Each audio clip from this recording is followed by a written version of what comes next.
Grab your popcorn and snacks. Find a comfy spot, take a seat or lie down, and let me transport you to a place of fantasy, ghost stories, ancient legends, odd creatures, alien encounters, and other magical topics. You may even decide to join the conversation. From faraway lands to your own backyard, with a small dash of pixie dust, turn out the lights and open your minds. The journey is about to begin. Hey, welcome to the show. Great day, wonderful weather. We're coming out of the heat. I'm so excited about it. Oh my, you have no idea. Well, maybe you do if you live in Arizona. I haven't had air conditioning, so this is the only room that, let me flip this up here. This is the only room that I've had air conditioning all summer, so I've been kind of stuck in here all season. But today was 90 degrees, and it's coming down. We reached the peak, and tomorrow's 82, and that is the end. That is the end. The highest it's going to get next week is 81. The lowest it's going to get is 68 degrees. It's Fahrenheit, guys, for everyone over in Europe. But I'm really excited about that because, boy, there have been some hot days all summer. Anyway, welcome to the show. We're back on our regular schedule show-wise. We've got a great guest tonight. My name is Charlotte, and I am, let me get in the chat room here. My name is Charlotte, and I am going to be your host for the next hour.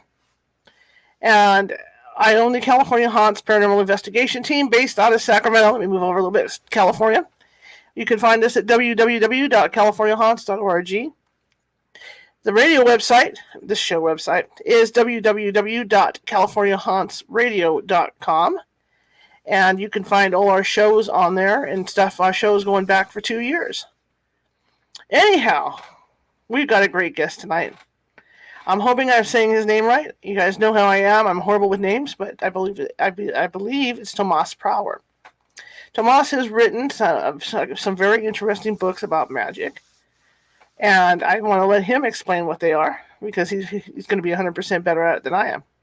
So anyway, without further ado, let me bring Tomás in. Hello. Hello. How are you today? I hear you had thunderstorms. As you can see, I'm using my backup computer from all the pixelation. It is insane. I mean, thunder where you can feel it. Here in LA, it's like, was that an earthquake? No. It's ridiculous. So we're making do, but it's wild. I never known LA to have thunder like that. It usually doesn't, which is why it's so extra wild right now. Cool. Well, that's cool. At least you guys will get some water too. That's something we've needed for certain. I think everybody does at this point. Tell everybody about yourself, sir. I am Tomás Prower. I'm a writer of mostly mystical books that travel around the world and explore the deep, fascinating subcultures that the world has hidden from the majority view. And I try to bring them to life and bring them to light in a way that it's not too academic textbook. It's fun to read, something you want to read, and you realize how interconnected we are, because those mystic, spooky, ooky rituals that other people do, we kind of do it too. We just do it in a different way. So it's making the world a better place through multicultural magic and knowledge. And you've written a book called Queer Magic. Can you tell me about that? I have. Queer Magic is really, again, that around the world focus throughout history, people trying to find out what was queerness like in days gone by, not in a history sense, but in the religions, in the spiritualities, in the cultures. Were they priests and priestesses? How was different genders realized? What about the gods and goddesses? What are the spiritual and magical powers that queer people were believed to have in cultures throughout the world? So that book really focuses in every continent, every place. What were the magical powers of queer people? Well, let's talk about that a little bit. Yes. It's... Oh, I like that. I got you covered. That was really good. I was surprised. I was like, oh. So yeah, I know you've traveled around the world. Tell me about that. I'm curious. I used to briefly work for the French government as essentially a cultural liaison, which is really, I'd like to call it a marketing spy. That's the fun way to say it. Where I live in different places around the world and I study covertly how people live. What are people buying? What are the trends? What are the economic policies? Because when people try to do it from outside in, what is market research? It's cold. It's not authentic. But if I can make friends, authentic friends with people and find out what is trending, what's the next trend that France needs to capitalize on? It Mm-hmm. would be like living in Japan and realizing, oh, this Pokemon thing sounds like it'll be really big. We should get on that before it hits. And that's what I did, really living amongst different peoples and trying to predict the culture and where it's going based on how it is now and the past. That's been my life for a good portion of it. Very interesting. And how did you start writing these books then? Ooh, that's the thing I always wanted to do since I was very young. I wrote my first, what I call quote unquote book, which was Power Ranger fan fiction when I was like 5 or 6. Because Mm-hmm. I was so excited and the show ended after 30 minutes and I wanted more adventures. So I wrote, the Yellow Ranger fought this person on my own. But I don't know. I've always been a storyteller at heart and I really enjoy that part. It's what I wanted to do. And I realized that I had a near death experience where I was certain I was going to die. And without getting too heavy, it was when you have maybe a month to live, you reflect Mm-hmm. on a lot of different things and you try to think, oh, what a waste. Why did I never do this and that? And I thought about that. Why did I never write the book? I've loved it. Why did I never actually do it? So I sat Mm-hmm. down, did it, and that was a book called La Santa Muerte, all about La Santa Muerte's magic and her cult Sure. around the world. And then that Wow. took off. And once that took off, I kind of got a carte blanche to write, you write successful books that people buy, do it again. So I got like, what do you want to talk about this time, Tomas? I was like, my other side of me is the queerness that I'm fascinated by. And I don't see anything of any similar books out there. Where is our history in the magical realm? We get the academicness, we know Greek society, but what else? So I did that because, if it's not there, you got to make it there. Right. And that was the inspiration of that. So, how were you able to do the research into this? It's a mix of having a lot of contacts around the world from my travels, which is very helpful. Um, a lot of this stuff is really just stuff that I would research on my own. I'm one of the Mm-hmm. people who loves getting lost in Wikipedia articles and like click on the next thing, and just do my own study. And from college, I would say, maybe controversial, college is pointless, but anything you can learn in college, you can learn online for free. What it does do is it opens your mind to new experiences, new people, and it teaches you how to research. It teaches you how to find factual information and present it well. So that having access to all those academic documents via my, college access ship, that helped a lot too. And those three things combined together, the network of people, the academic sources I had access to, and just loving reading about it my whole life mixed Mm-hmm. together perfectly. So, tell me about the book then. Ooh, queer magic. It's so hard. It's like it's like your children where it's like, oh, how do I describe I love everything about them, but how would they love them? Um, I think queer magic is probably it's a long overview into the world of all around the world from ancient history, from days, the caveman days, Mm-hmm. up until now, and how different people, how queerness has existed. Because a lot of history gets rewritten. And one example I have of what a good example of queer magic is that during the big Victorian era mummy excavations in ancient Egypt archaeology, they found this big tomb, a sanctum hidden underground, and they saw all these images and murals on the sanctum walls of the innermost tomb, and it was two men, nose rubbing, which is the Right. Right. Egyptian, Right. Right. and they were there, and then they found a sarcophagus, and there were two male skeletons in it, in an embrace. And immediately the answer was, which got recorded for all of history and recorded in history books, is look at these conjoined twins that died together, or or something ridiculous like, oh, they're just really good friends. They're just good friends. So a lot of the history that we have, it's not accurate. The samurai of Japan had intricate rituals about same-sex relationships. You have transgender warriors in sub-Saharan Africa who get erased with their queerness. And this book really goes through every culture around the world, every spirituality, and tries to de-erase what has been erased. It doesn't bring anything new up. It's what we know as of right now. But look, they weren't really friends. They were Mm-hmm. lovers. This person was believed to have magical powers because they transcended the binary between man and woman, and society didn't know what to make of them. So they probably had magical powers. And it's that examination around the world that queer magic does. Well, when I think of this, I think of ancient Rome. Oh yes, oh yes. Ancient Greece and Rome are really popular because a lot of times that's the only kind of authorized teaching of there was once queerness that existed. It's like ancient Mm-hmm. Greece and Rome disappeared, and then the 1970s happened. It's like, well, what about everything else in between? But ancient Rome is good. The interesting thing about Greece and Rome is that, which is where everything gets super fascinating, Mm-hmm. is that the way we think of queerness isn't the way it's always been thought of around the world, historically and even now. So when you talk about ancient Greece and Rome, queerness and being gay was a verb. It's not something that you were. You don't say I am gay, I am queer. It's just something that you did. It's like Mm-hmm. eating. It's like I am not eating, I eat. It's what I do. So the whole idea of what is queerness was not an identity fixture. It was just Mm-hmm. something that you did, which in a way made it more acceptable because it wasn't associated with you. But then, they had, which still exists today, they had these bizarre rulings of, well, if you're the top penetrator, then you're still a man. If you're a Mm-hmm. bottom gets penetrated, then you're like a woman. And of course, being a woman is the worst thing you could possibly be. Mm-hmm. And women, they're essentially property. So not much is written on them. It'd be like writing what was the history of this chair that existed. They didn't see them as like people. Mm-hmm.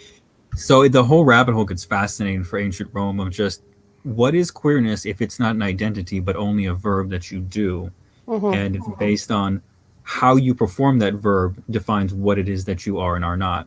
It's a real different world, but it was really interesting to look into. It should be. I kind of thought it might be because to me it was more accepted back then. Until Yeah, it got accepted like in recent times here, in this era. But it was a lot more accepted back then. it was. I know it. They kind of got it a little bit from the ancient Greeks, and ancient Greece was very accepted. But ancient Greek society, men and women never associated together outside the home. Mm-hmm. So when you only live in a society that's forever only people of your same sex that you interact with to be your friends, your best friends, your enemies, your lovers naturally comes apart. I mean, people get desires. But in Rome does the same thing. Rome was a little bit more authoritative in a Mm-hmm. lot of aspects than ancient Greece. But ancient Rome, again, as long as you did masculine, quote unquote masculine things, it was okay. If not, then you were a woman, which God forbid you be a Right. woman. And even in Pompeii, when they unearthed it from the Mount Vesuvius eruptions, there's still graffiti found of like super offensive saying, I forget what they are exactly right now, but it would be essentially saying like, look at this queer person, so and so took it up the butt, they are bad, oh, they're Mm-hmm. not really a man, just like same derogatory stuff we deal with every day, Mm-hmm. immortalized in Pompeii graffiti. I mean, we haven't changed much. Well, I used to collect ancient Greek and Roman antiquities, Ooh, very nice. and a lot of it it just wasn't museum quality stuff. I mean, it was just stuff that would have gone to a museum except it had like a mark on it, that kind of thing. I was Ah, getting. So there was cut price, but I still have stuff. But a lot of phallic symbols.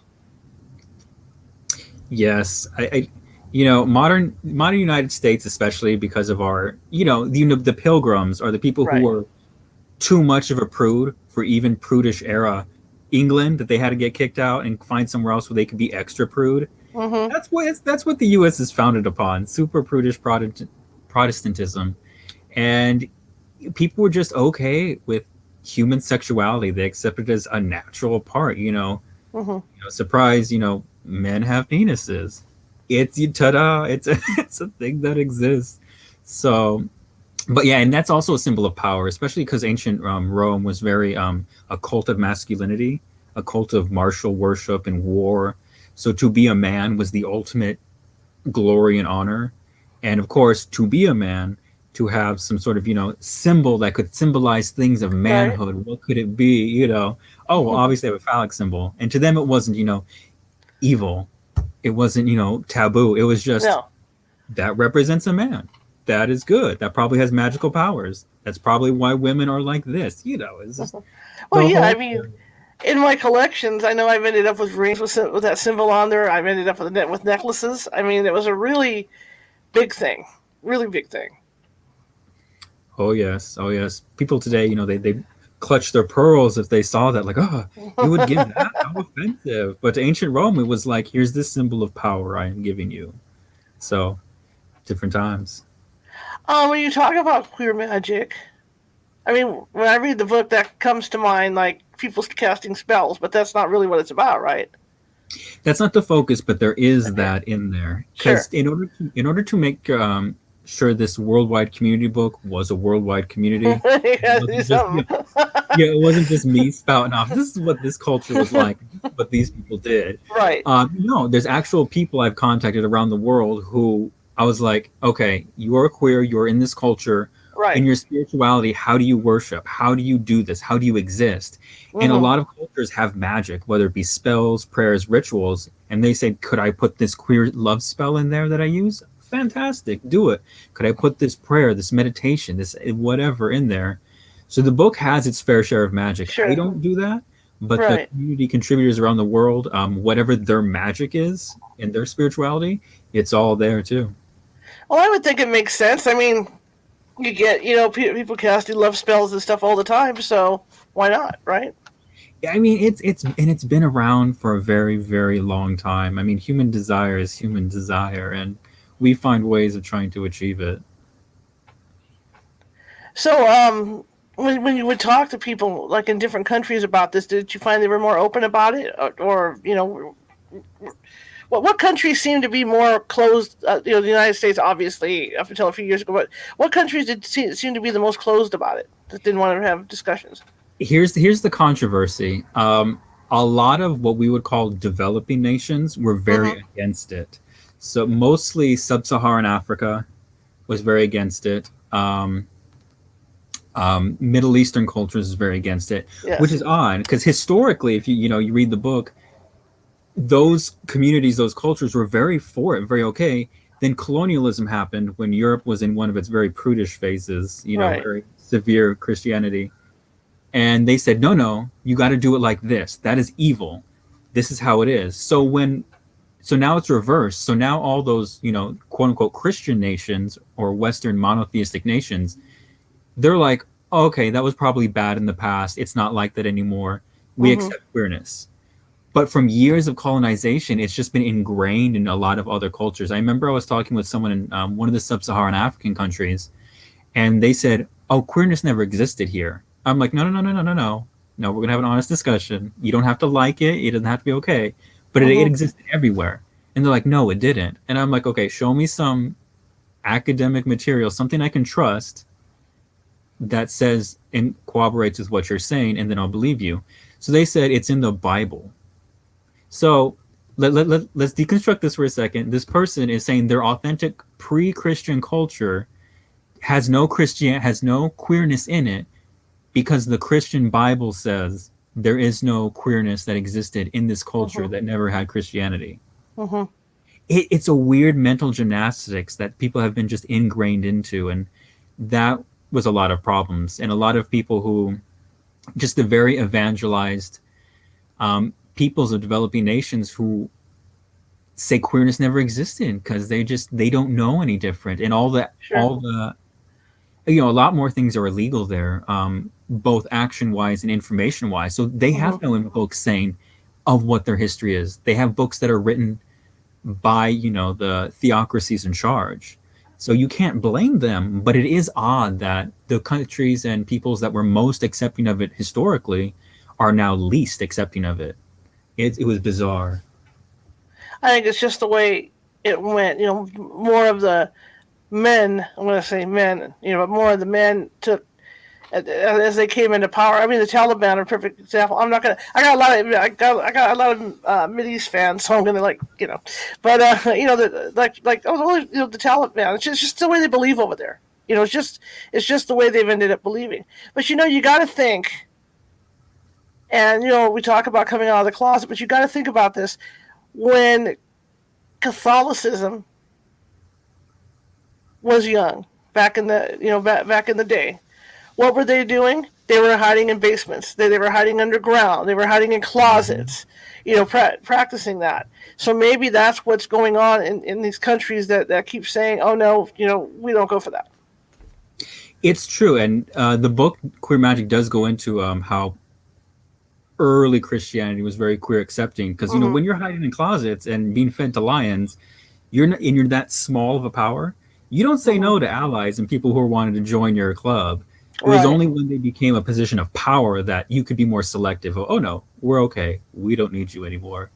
But it's very true, because it's not safe for a lot of people. And again, they're just not taught that. So, and they have no, internet access is limited. You can't go on certain sites. So if you're never taught it, and you're taught that this is the history, and you have no way, no people to tell you differently, no access to find it differently, you believe what you're told. Sure. Absolutely. So what do you think is the most open country for that sort of thing? Oh, I would definitely say the most open countries to queerness and sexuality are probably a lot of the Nordic countries of Scandinavia. They're very open to it. Even re-examining the past, their Viking Age past, and putting that into perspective, because that gets a whole lot of mishigas of a lot of stuff. But and a lot of Latin American nations are very okay with it too. Argentina especially, they've always been on the cutting edge of LGBT plus rights and legalizing things. And even the president now, the socialist president Fernandez, his son is a famous drag queen who does anime style drag, and he loves them. They're on the campaign train together. So Nordic countries, Latin America, especially Argentina, they're very open to it. What do you think has been the turning point to cause people to be more, in the modern times, to be more open to it or accepting? Who knows? But two things I think are, one, people have been more bold in admitting that they are, a queer person. Even the famous Harvey Milk campaign that got a controversial proposition not passed that would have, fire all queer teachers. It passed not because the public was, oh, that's morally incorrect, but because the campaign was based on people telling their family, telling friends, telling employers, I am gay, I am a lesbian, and so forth. And it's different because a lot of families are like, well, that's okay, but only because I know so and so. It could be, it goes with a lot of things, even racism. If you grow up in a town where there's no black people, and then you say, oh, they do this, they're like that, you believe it because you have no anything else to really tell you otherwise. But if you grow up and oh no, Mr. Jenkins is our neighbor and he's very nice, he's not like that, then you question. A lot more with the sexual revolution of like the 60s, a lot more people were being open about themselves, and suddenly queer people aren't them or those others. They were your neighbor, they were your relative that you never knew about, they were this. And so it put a human face to it that people started being more accepting and open.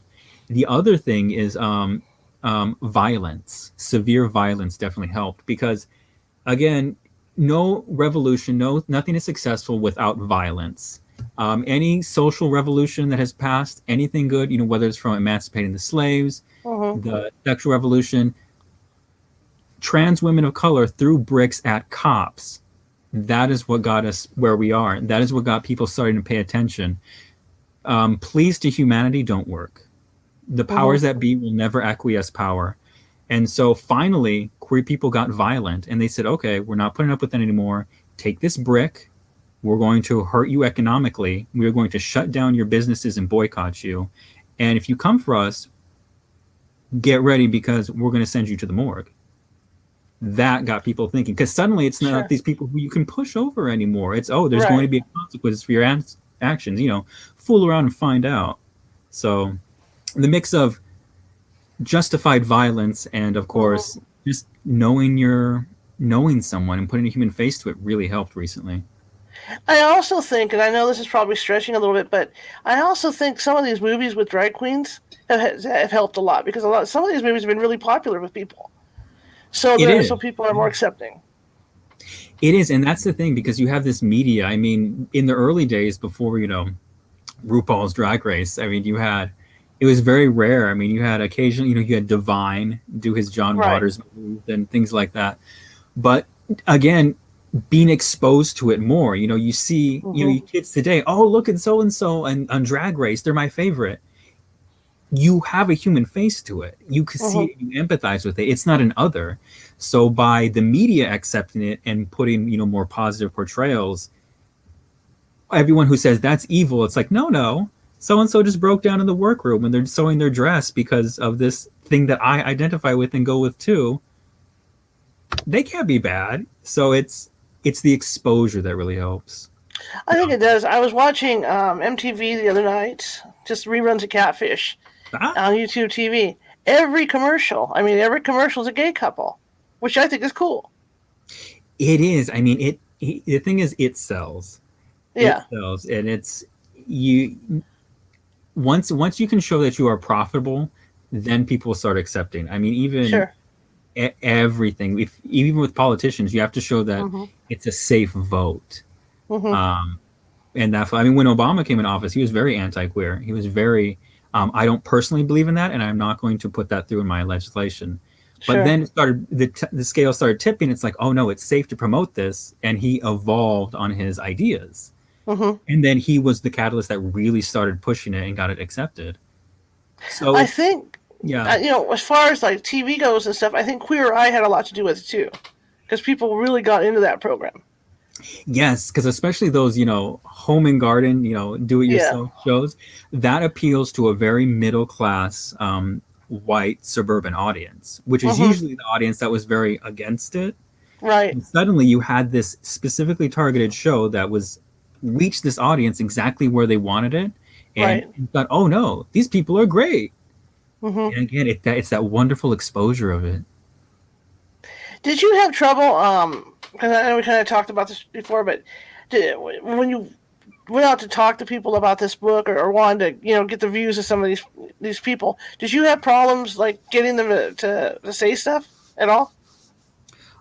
No, it was you get the extremes. It's either I don't want to be a part of this, so then you just Hmm. move on, no further discussions, or it's yes, finally, our my culture has never been heard. Let me write this, Polynesian queer Hawaiian dance ritual that we've had.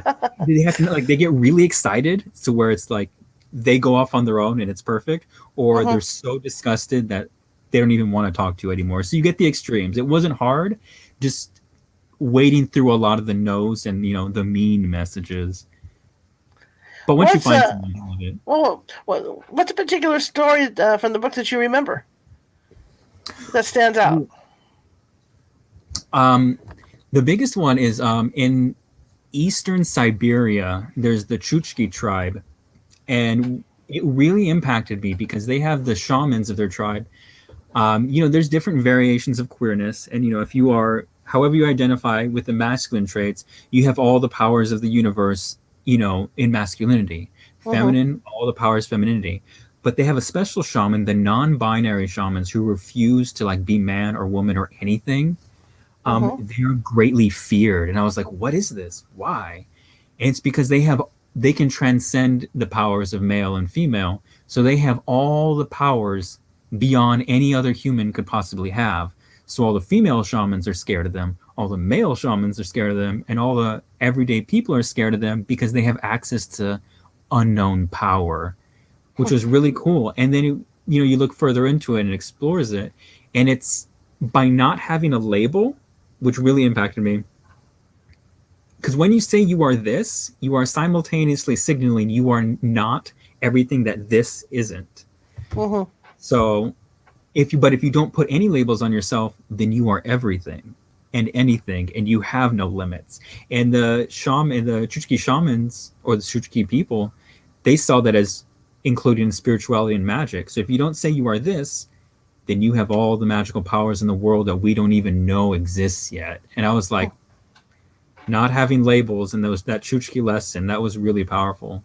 So that stays with me always. When you presented this book to the publisher, did the publisher accept it with open arms, or did you have to fight to get the book produced? Oh no, the publisher Llewellyn was very, very open to it.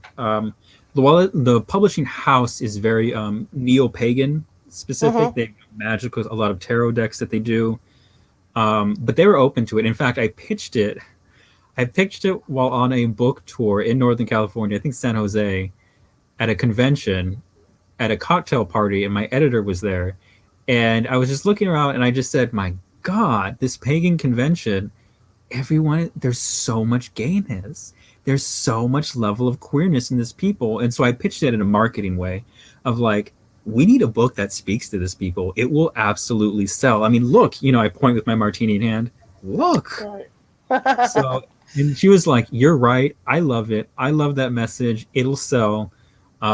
When we all get back home, email me and we'll take it from there and we'll get it going. So they were very open to it because one, publishing is a business. You have to show that it can sell. But also they were very okay with the message and they loved it and were fully supportive. Fantastic. I have a question in the chat room. Where did he go to when he was putting together his research in the different countries? Was it the club scene?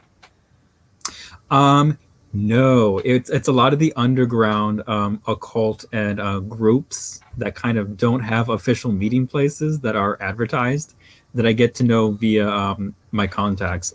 While writing the book, I didn't do too much actual traveling because I was sitting down writing, but I had been to many places and I had those contacts who were members of certain secret societies or members of certain things. And so I would ask them to essentially be my proxies to like, hey, remember this thing we talked about? Can you get me more information on that?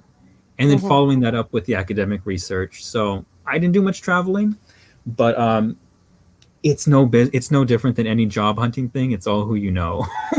Okay, yeah. Understandable. What was the best thing that happened to you after you wrote the book? I mean, was the reception you got on it, was it, monetary or what was the best thing? I think it was two things. One of them was the critical acceptance of queer magic, because I had written a previous book, the Santa Muerte one, and it was a big hit. Like, it sold, but it was all poo-pooed by the critics, the official academics, intelligentsia, the people writing the reviews. It was just like, we know it sells, but it's not up to snuff. I was like, whatever. But I write this book, and suddenly it's like, it's written so well. Oh, we love it. And it's a bit kind of like, well, show you now. So it was a bit of the revenge thing. Like, yes, I can do it from a personal point of view. It's like when, an actor struggles and they're told, oh, you can't act. Oh, look at this character actor. And then they win the Academy Award. And it's like, looks like I was right all along. So on a very petty level, the critical acclaim was wonderful. But the bigger thing was just the acceptance by the people. I mean, I've had people from all over the world reach out to me in messages and social media and so forth, saying how it finally expanded their mind. I mean, what we were talking about earlier, like people having no access to certain books, they finally had this and they're like, there is something out there. I want to find out more. And just opening people's minds and just saying, I showed this to my friend or my family member who was previously unaccepting. Now they understand it more. They understand where it's coming from historically, where we've been, how we've always existed. And just the opening of minds and just people saying how it helped them really, really made it special. I've got a friend who writes gay romance novels. Ooh, very nice. I've actually read a couple. Yeah, he's a really good writer. And I've read a couple of them. They're good books. And I'm looking forward to reading your book after this. I'm really looking forward to it. Good. Get ready. It'll change your life forever. You'll never look at world or history the same way again. Another question in the chat room. Does Tomas practice magic? I do. I'm probably not as magical as a lot of the other Llewellyn authors, but I guess Hermeticism is probably what I do. I go into meditation. I do the lesser banishing ritual for those who know what that is. If not, look it up. Um, so I do basic stuff, but I would if I had to distill what I do, it's a Mm-hmm. lot of I'm probably closest to Taoism, and just again without this turn into a whole conversation about Taoism and describing a whole religion. Um, being in the flow of the universe, trying to Mm-hmm. pick up on its natural vibes, and trying to realize where I'm purposely putting stumbling blocks and mentally creating the world through your thoughts and actions in a very, I would say, what the bleep do we know metaphysical way, quantum Mm-hmm. physics. That's probably the best way I can say it. So I'm very spiritual, magical, but I don't do too much, draw ceremonial stuff. Sure, sure, sure. When you talk about the different spells that the queers will do, can you go into Uh, detail about some of those? oh yes. I know there's I mean, it's the basic things a lot of people really want. Love. Mm-hmm. Everyone's looking for love. Well, how do queer people do this? And so there's some queer love spells, how to attract a same-sex lover, including if you're trans, or it's the whole shades of everything in between. Mm-hmm. There's protection spells because some people who contributed live in very places where it's not okay, and they had to use an alias for their name to put it, and it's the spells or safety rituals they do to put protection around them as they Mm-hmm. just try to exist every day in society. There's there's general empowerment encouraging spells. So if I think one of them was how to empower a friend who's going through a hard time, or how to get through the queerness. It runs the gamut of everything you find in the official magic books of spell and Mm-hmm. occultism. Just picture that gay, picture that queer. Like, what about same sex? What about living as a queer person? Right. It's all the basics except queerified. So it's all there. Very interesting. Very interesting. What do you say to people that are afraid to come out of the closet? It's tricky. I'm a bit controversial in this because the popular thing to say, what everyone needs to say to not get banned on Twitter, is to say Right. that you do you. But Mm-hmm. what I will say from personal experience is that I remember there was like the campaign like it gets better. Just hold on, it gets better. No, it does not get better. You get better. And it gets better because you come into your own power. You accept yourself, and then the things that would perturb you or bother you don't anymore because you've grown stronger than that. So things don't get better if you stay in the closet. I understand that if you're economically tied to like parents or things, or it's not safe to do so, Mm-hmm. absolutely. If there is no reason for you to be in the closet, I find it very self disempowering. I find it not only for yourself, but the community at large. Because again, Right. if no one stood up and says, I am a queer person, I exist in the society, I want the same rights, you would Mm-hmm. never know. And so I find it not helping the greater good, but I understand it's very difficult. I understand it's very different. So I can't pass judgment, but I would Mm-hmm. say life gets better when you're out. And I know everyone says that, but it's not because of some magic. It's because you grow strong enough to be yourself. And when you're strong enough to be yourself, things just don't hurt you that much anymore. If it does, you can attack back a lot easier. How long did it take you to write the book?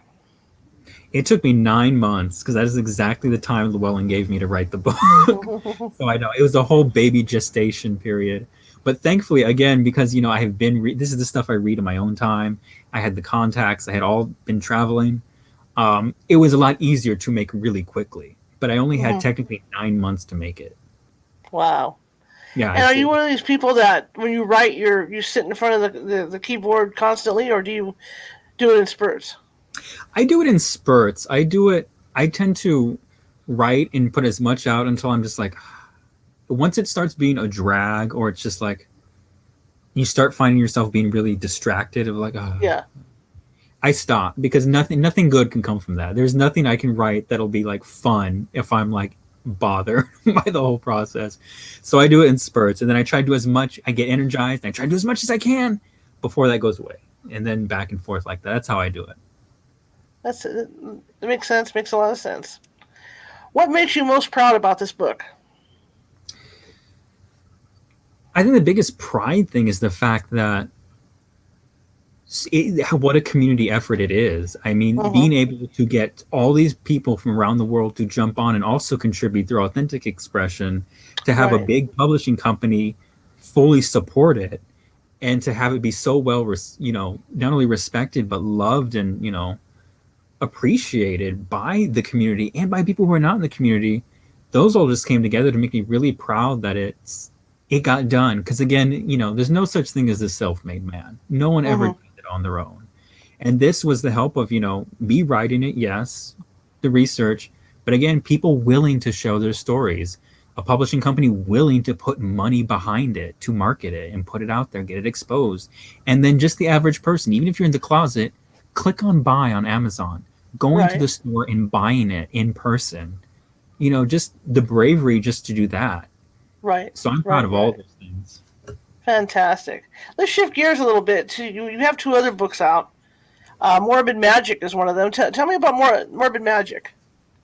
Oh, Morbid Magic is a real special book. I would say it was my favorite one to write Mm-hmm. because once I had double successes, the Santa Muerte was big, Queer Mm-hmm. Magic was big. It's like do it again, and you get more liberties to write because they trust you more. You're less of a gamble. So I was able to be very tongue in cheek. It's a lot more witty. It's a lot more fun and entertaining. But again, it's the same thing. It's that round the world. How do these people do it? But it's the focus on death and dying. So how do these Okay. people? What did they believe was in the afterlife? What are the demons? What were their funeral rituals? Why did they do it? How did they overcome grief? What are the spells they give to their dead ancestors? What are the spells Mm-hmm. to protect them from the other world? And what are the spells to get them through grief? Which was a personal project of mine because a previous life I had. I'm a licensed mortuary professional, and I used to work the night shift at a mortuary in Los Angeles. Whoa. So not only do I know like the spiritual stuff, I know what human decomposition looks like. I've seen and helped families go through the process, hold their hand, pick out the casket, do the burial. So I've seen it from a very special point of view that I think a lot of people couldn't. Mm-hmm. And again, when I was working in the funeral industry, which is a whole conversation in and of itself, um, again, here in the United States, you just have very quote unquote traditional, which is Judeo Christian funerals. If you want anything that's not that, like especially like pagan people, we want to have this big ritual. Well, you can't because there's zoning permits, or we as a funeral home don't know how to handle that, and we're not going Sure. to accommodate your wishes because it's not economically incentive for us to do a Mm-hmm. one-time thing. So I was like, well, there has to be more than just what people know burial, cremation, and tradition. And I wanted to expose people to all the ways there are in the world that people get over grief, all the way that people go through the pain, all the ways of everything else that's out there and more responsibilities. Because it really helps people to know that I don't have to do just this or that. There's all Mm-hmm. these different ways the world has seen it and continues to. So again, I pitched that to Llewellyn. They're like, that sounds great. Do it. 9 months. Boom. Done. I wish I could do a book in 9 months. I'm jealous. Um, can you tell me about a couple examples of maybe another country and how they deal with death? Sure. One of my favorite ones that I love from the funeral director experience I've had is in the Sure. Maori tribe, traditional Maoris of New Zealand. Um, Let me preface this. If someone dies suddenly in our society, they become a saint. I mean, you could have a very racist, child abusing father who's a drunkard and left his family. Suddenly they die, and it's like, oh no, he really loved me. He was just going through a hard time. He's really a good person. No, he wasn't. No. And you can't speak ill of the dead. Suddenly everyone Mm-hmm. becomes magical. My father didn't really beat me because he was a bad person. He was trying to express his emotions in a certain unproductive way. No, no. Call a spade a Mm-hmm. spade. You can't do that in traditional funerals of our society.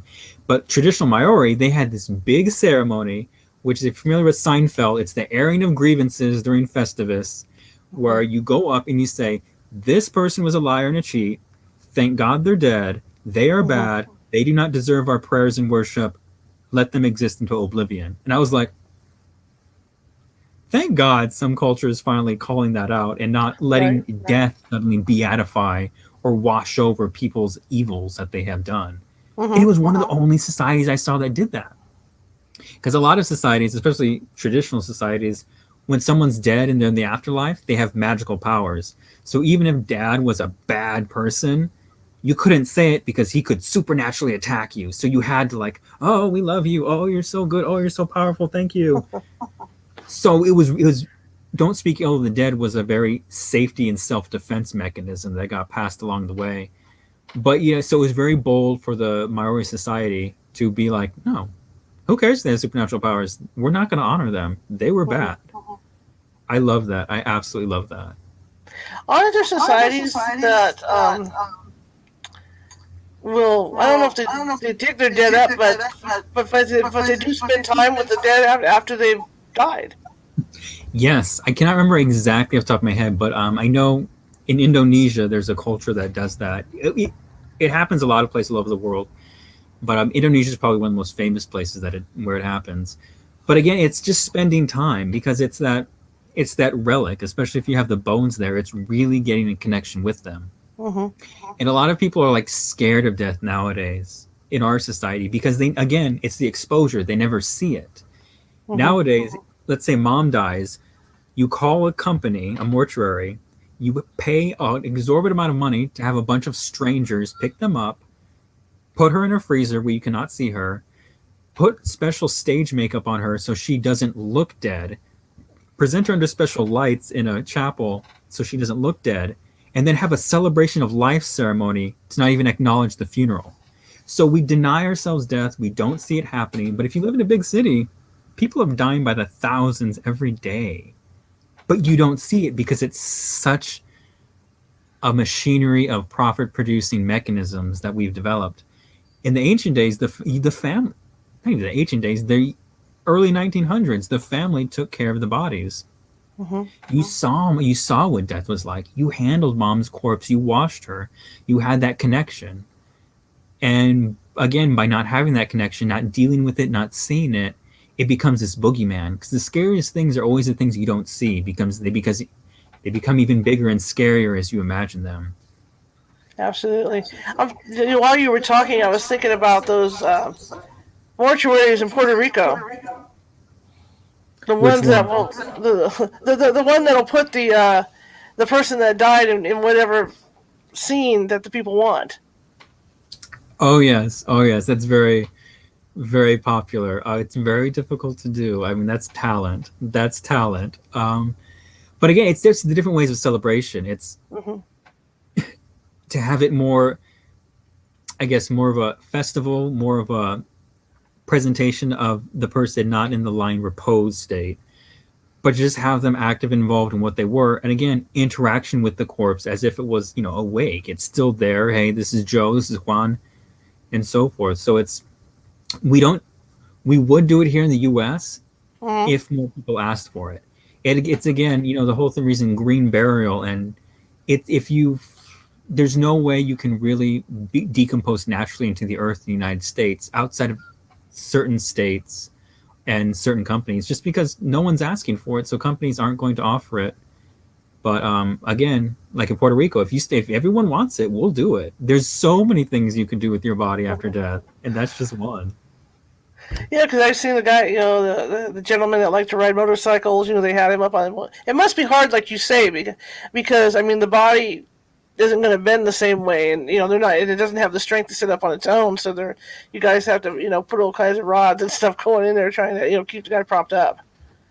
It's a challenge. It's a whole lot of things involved in the embalming process, and yeah, it's a talent. If you see that is a work of art. That was a master that did that. And then I think about the photos from the 1800s and in the early 1900s of people that would take pictures of their dead relatives. It's true because nowadays with Instagram culture and cameras on our phones, Mm-hmm. taking a picture is an everyday thing. Everyone always has a phone by them. But back then, no one took your picture, and it took a long time, and it was super expensive. So you only really took one photo in your life if you were of average person. And it's the same with us nowadays. You never really do something until it's too late. So Mm-hmm. finally your child dies, and it's like, we should probably have a photo of our child to remember. And again, the family's dealing with the corpse. They're washing the baby's body. They're handling it. They're dressing it. So it's not ew. It's just, okay, let's take a photo. It's just the next logical step. They didn't have that aversion to death because they see it every day and deal with it. Right, right, right. So what's another? We talked about the Maoris. What's another society that has a unique take on death? Oh, all of them is so unique. One of the fascinating ones was the in Norse Viking society during the Viking Age. Mm-hmm. The afterlife belief for them was that it was technically bad. If you died, you went to what we would equate to as like a boring, monotonous hell. So dying was something not favored. You couldn't like be a good person and go to a heaven. You could only go to Valhalla if you died in battle or you died a warrior. So it was this strange situation where if you're the best warrior that never lost a battle, that probably meant you weren't going to Valhalla because no, you were never going to be killed in battle. So what a lot of like the real, the veterans, the aging Vikings would do is that on their deathbed, they would either commit suicide or they would harm themselves with like knives and axe wounds. So when they died, it would fool the Valkyries. Oh, this is an old battle wound. Yeah, this happened from a battle. This is what I died from. I need to go to Valhalla. Oh, I got hit by an axe suddenly when I was dying. I need to go to heaven. So it was this weird last ditch effort. And it also helped explain why they were so aggressive in the raids too, because if you can only die in battle, the more often you put yourself into battle situations, the more likely and more chances you can get into heaven. It is a very similar story with the Aztec Society, except with Aztec Society, they had two specialties that the Vikings didn't. One of them was for women, because they acknowledged the women, they could be warriors. A woman could not fight in battle, but if a woman died in childbirth, that was giving birth to another warrior. That was helping the war effort, and that is how she died. So if a woman died in childbirth, she could go to their heaven. And again, which does social-political reasons of you need to have a lot of babies so you can keep on trying to, die during childbirth. Right. To get to heaven. So it does that too. But also they had a very unique thing where what about people who were born with, mental retardations or they had some sort of physical deformity? People who could not be warriors just because of their birth circumstances. Aztec Society says, well, if you were born such a way, you got an automatic pass into heaven. Nice. Of course, this is in the Christian heaven, it's their nuanced version of it. But if you couldn't be a warrior, that's not your fault. So you automatically get a pass, which I thought was really nice for a society that was very brutal. But that is cool. Yeah, so that was very nice. Did you find any grotesque stuff? Oh my God. That would happen after.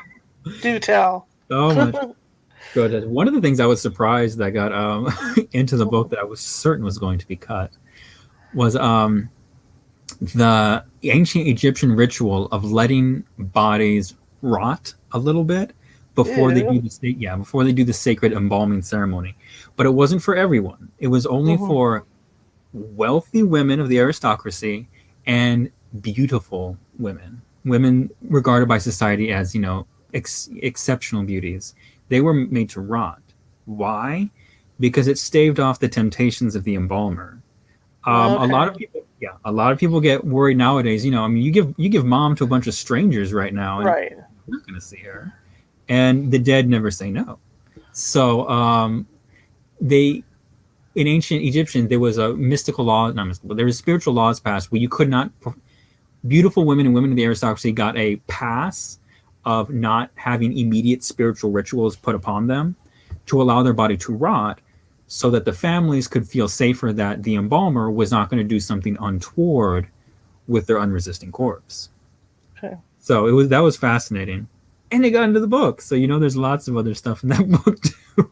I bet. And there's actual cases and stuff like that. I mean, you look at like Eddie Jean, what he did, and you see it all the time in the newspapers where the mortician or the embalmer, took advantage. It is. I would say, having been in the industry, it is not as prevalent as like sensationalist news media will have you happen. Right. It's always some like, I heard about someone who used to work with someone that used to work with someone at this mortuary that knew someone. It's always kind of like that, how you hear it. But no, but I would say, you don't need a mortuary. You don't need the funeral industry. You can legally take care of your own dead at home. And there's ways to preserve it and do it. If you want to be sure no one's messing with mom, Mm-hmm. have her stay at home. She doesn't have to be locked in a dark freezer with a bunch of strangers all day out of sight. But you have to be willing to confront the existential questions of death and handle her corpse. Can you do it? If so, then you have all the power. If not, you got to give that power to someone else. This is true. I've known people that have had wakes at their house, with the bodies. It's very doable. It's just that people either don't know they can, don't know how, or like, ew, no. Yeah. Like, because those three, you can do it. I have one more question a couple questions. This one would be, this is what I ask when I go out and do business stories on people. You're standing on the strip in Las Vegas. There's a bunch of guys out there that have similar books to yours. How do you get people to come into your store to buy your books? As like a showman on the Las Vegas Strip. I mean, if you're on the Strip, you got to be a spectacle. I mean, Vegas already has such fantastic fabulousness of like, I'm competing with an Eiffel Tower, giant fountains, neon lights. You got to pay attention to my little. There you go. Yeah, there you go. I would have to make myself a spectacle. I would make myself outlandish. I would talk about it. I would try not to be a raving person. Right. Like, Las Vegas Strip. But I would definitely try to. I would try to be a spectacle because you have to get people's attention. Mm-hmm. And if I was in Las Vegas Strip, that's what I would do. I would become a spectacle so people would at least say, "Who the hell is that? What is he doing? What is he talking about?" And then they'll look it up later on. Sure. But you have to pique their interest, and you have to get them to remember. What do you have coming up? I have coming up the next book in the Around the World Magic series, January 2022, Warrior Magic, which again, same thing, around the world, every history, but it's focusing on war and military history and how social justice movements and protests and battles have been done. The gods of war, what's the magic that people have aided in, on the front lines, World War I, ancient skirmishes of, sub-Saharan Africa and so forth.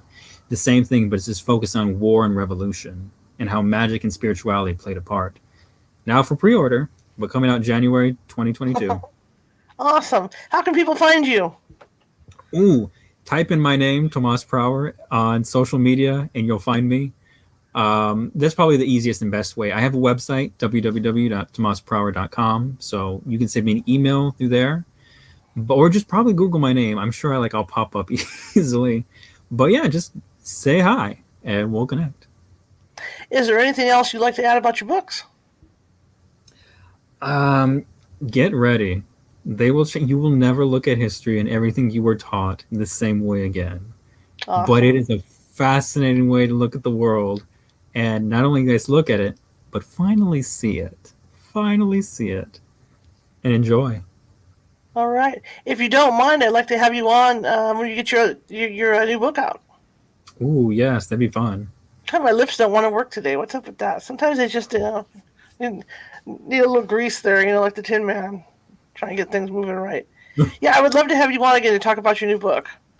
Yeah, we'll make it happen. Okay, sounds good. Thank you so much for coming on. I so appreciate it, and I enjoyed it. You're terrific to talk to. You're fun to talk to. And critics be damned, we did it. So yeah. The hell with the elitist people on Goodreads. Did you enjoy the book? Did you learn something? That's all that matters. That's it. That's it. I hear you. All right. Well, thank you very much, and have a good evening. And I hope the thunder slows down a little bit for you guys. I mean, it's still going right now. It's still. I can hear it. I can hear it in the background. Yeah. From time to time. See, I'm jealous because you have that. We still have overcast, is what we got up here. So you're getting the brunt of it. Who knows? It might work with them. All right, Tomas. Thank you so much. I really appreciate you coming on. All right. It was a pleasure. Have a good one. Bye-bye. All right. That was great. I learned so much with this show. That's the thing about this show is I learn a lot. It's fun. It's fun to learn a lot. Anyway, I want to thank Tomas for coming on again. And at the end of the show, I'm going to tease his 3 books, and you guys will get to see where to get them. And I'll also have his website posted. But just to remind you, tomorrow we're on our regular time, and we're going to be talking to Ben Vanderheed about the Nomali stones and their possible connections to ancient aliens. So that should be an interesting show tomorrow night. I have some photos of those stones that he shared with me that we can actually show you guys. I want to thank you all for joining Tomas and I, actually. And remember, here we go with this. Here's where I get to beg you. Our numbers are good. You guys are doing a great job downloading this show. I'm really impressed with it. I want to do a call out to our fans in Pakistan and the Mideast, because that was a surprise to have fans out there. And as you can see, I got a ticker crawling along the bottom of the screen. That's because this show is done out of pocket. California Haunts Paranormal Investigation Team is a nonprofit, so everything we do here comes out of my pocket. So what we do is the team does take donations at PayPal.me/California Haunts, and what I do with that is I buy equipment for the team. And sometimes, if we have to stay in a hotel and somebody can't afford it, that helps pay for those expenses as well. So if you can find it in your heart to help us out a little bit, that would be great. If you like the show, share it with 5 people. If you didn't like the show, share it with 5 of your enemies. YouTube, another issue. YouTube, you need a certain amount of people to get your own URL, and we don't have that amount yet. So when you try to find us on YouTube, it's virtually impossible. The best way to find us to become a subscriber on YouTube is to go to the website at www.californiahauntsradio.com and click on the video that's on there. That'll take you to the YouTube site, and you can subscribe. The more subscribers we have, the better, because like I said, we can get a dedicated URL so people can go directly there, and all our archives are there. Anyway, I want to thank you guys, and I'm going to take a moment here, and I'm going to show, let me click over my other screen. I get click happy. And I'll show you where to contact Tomas and where to get his books. So here we go. Website, www.tomasprower.com. I don't know why my lips don't want to work today. There's Queer Magic. And there's the other 2 books that he's written, which I'm excited. In fact, I ordered my copies today. And they're, of course, available at Amazon. Again, I want to thank you guys for coming, and I will see you tomorrow at 6:30 p.m. Pacific Time.